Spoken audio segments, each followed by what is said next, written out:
Gentleman here first, Frank. Sorry, first come first, and you're going to be next. Please, sir. And please, can you introduce yourself and keep it to a short question, and please, no statements, questions, please. Discussion contributions. Yes, this is Ilgar Hajiyev. He had a multi-billion-dollar company in Azerbaijan and Russia, and he lost to Putin regime and to Aliev regime. And he has a question, but he doesn't speak English, so I'm going to translate.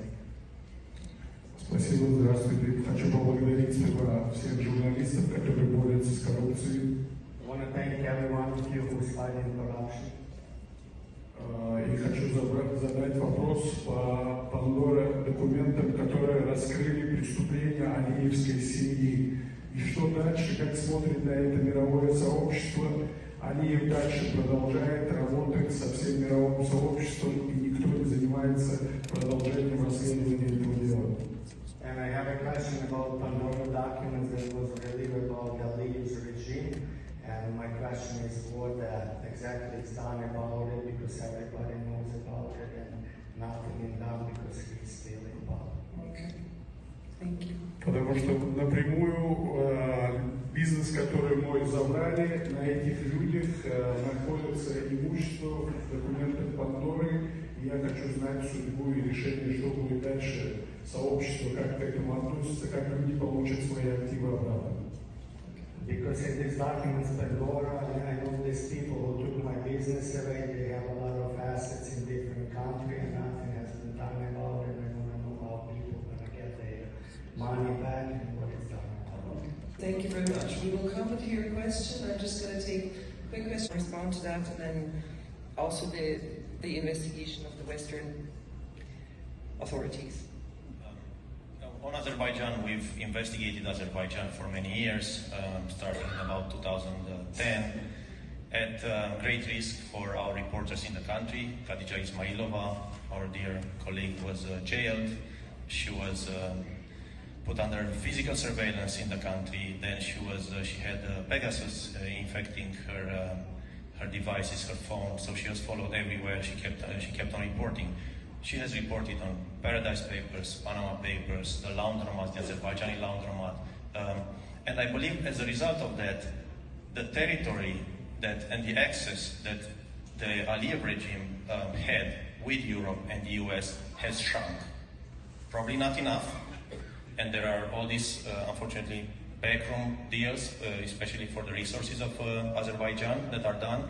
But I see that the Aliev regime and the accomplices of the Aliev regime cannot do business as they've done before. Now, I'm sorry you haven't recovered your money yet. I hope you do. What we do is we pinpoint to the crime, we pinpoint to where the money goes, and if you have some information for us, I'd be very happy to receive it and to continue investigating. Just if you allow me on the investigating the investigative agencies, investigating the investigators. We are focused on organized crime and corruption, and this usually is transnational business. Now, unfortunately, most law enforcement agencies are confined to national borders. So what we do is we investigate the crime itself, crimes that sometimes these agencies cannot investigate because they don't have the reach, or they don't have the will, or they are not allowed to. So we investigate where they don't investigate, and in the process, very often, we expose these agencies as well and their inefficiency. Thank you very much. Frederick, you want to add to that, I think? And if I may add, I mean, it is something that we speaking about investigative journalists at OCCRP, at ICAJ, and other groups are of course seeing. ICAJ even had a project called the FinCEN Files, looking at what is going wrong in exactly this country here. We also, like me speaking for Germany, we had a look at what is going wrong in Germany in this regard. So this is something that we have on our radar.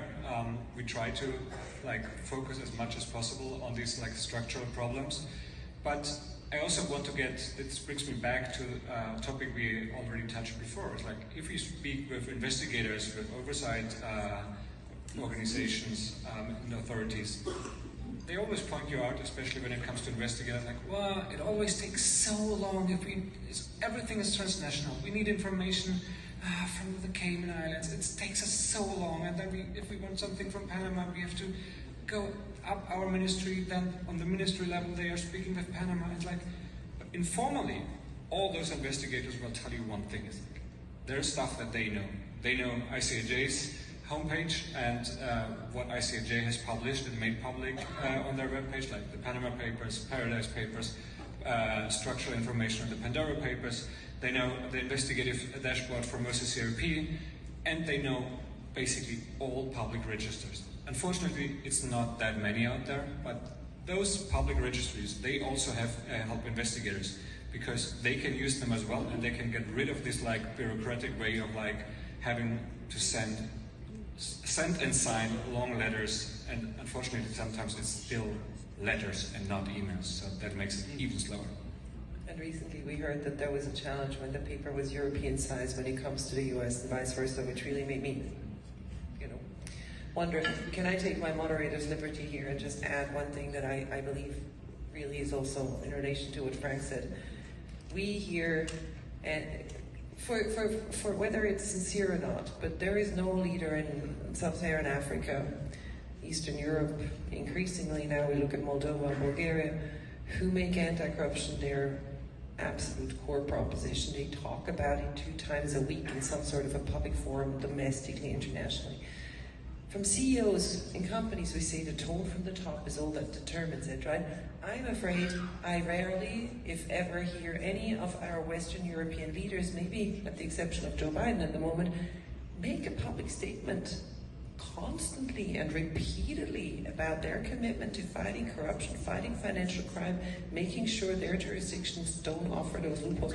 We expect that from leaders in the so-called corrupt countries, but we never hear it from our own leaders here. So the tone from the top, in my view, is missing, and that's why those investigators don't have the resources to do their work, and why they get frustrated when they have to go to the Cayman Islands. Apologies, I just needed to say that. Cecilia, do you want to respond to the shipping question?